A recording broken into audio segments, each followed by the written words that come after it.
let's talk about the one thing you need to do in your networking every single week, and that is tracking progress. I'm not saying in your head, saying, oh, we got a new invite. I'm saying write down your progress. What happens when you actually write down your progress and you have your members of your networking group actually track their progress too? Is they're putting it out into the world and they're showing that, hey, us as a group, we are winning and we are doing something great for our businesses. So, here are the four things that you need to track inside of your networking group. Your first one is who's showing up. Okay. This one is important. I don't like calling it attendance, but do like calling it who is showing up.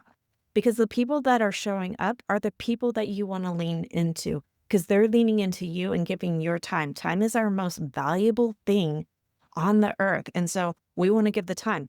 Now, there are people that get excited and they join your group and they come for 3 weeks straight in a row. And then you wonder what happened to them. Those are the people that, hey, we either need to go reach out to them and see what's up. There's usually two things that happen that someone stops attending a networking group. The first one is something's going on with their family life.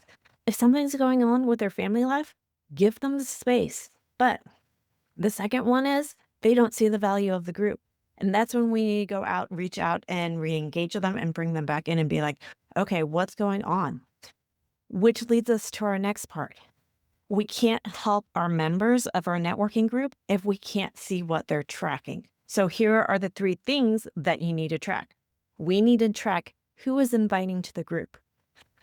Conversations are the lifeblood of any networking group. It gets us from one person to the next. Conversations are the lifeblood of our business. If we have no conversations, if we're not talking to people out in the world, no one knows about us. Networking groups are the best way to stay top of mind with your referral partners, and you should be meeting with them week after week.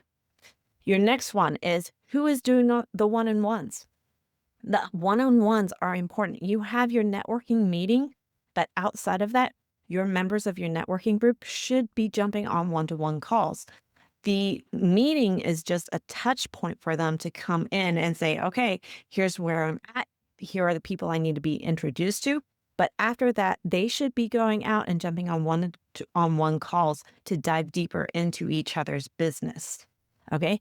If you're not having the one-on-one calls, everyone's coming to the group weekly, but then no one's having conversations outside. You're not connecting on a deeper level.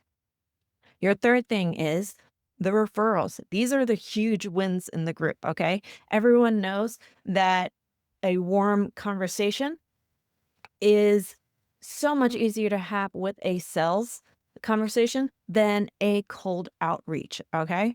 So I'm talking cold email, cold calling, LinkedIn outreach.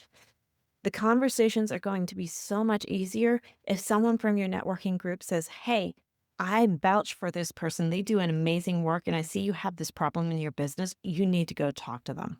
And that makes the door, you've already established trust in that conversation as you go into the sales, which we all know trust is the hardest thing to grab in the conversation when you go in.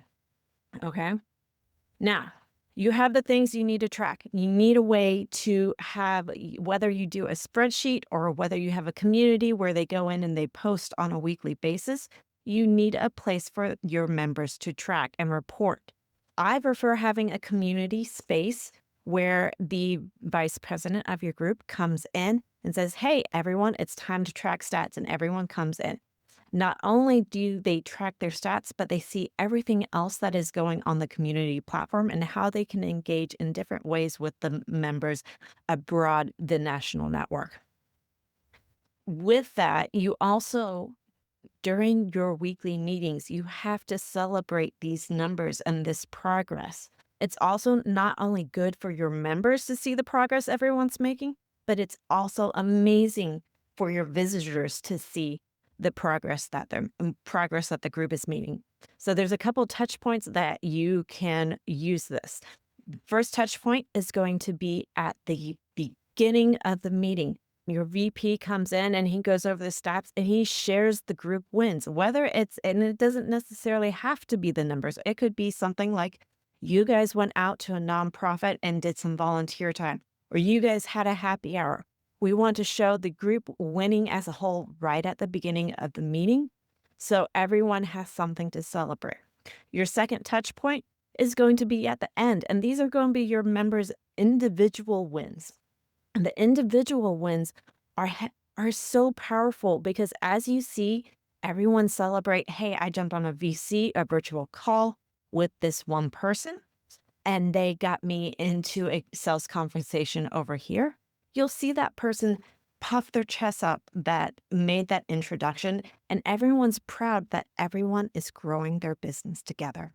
That's what I got for you today. So if you're not tracking your progress, if you're not putting it out into the world, it does not exist.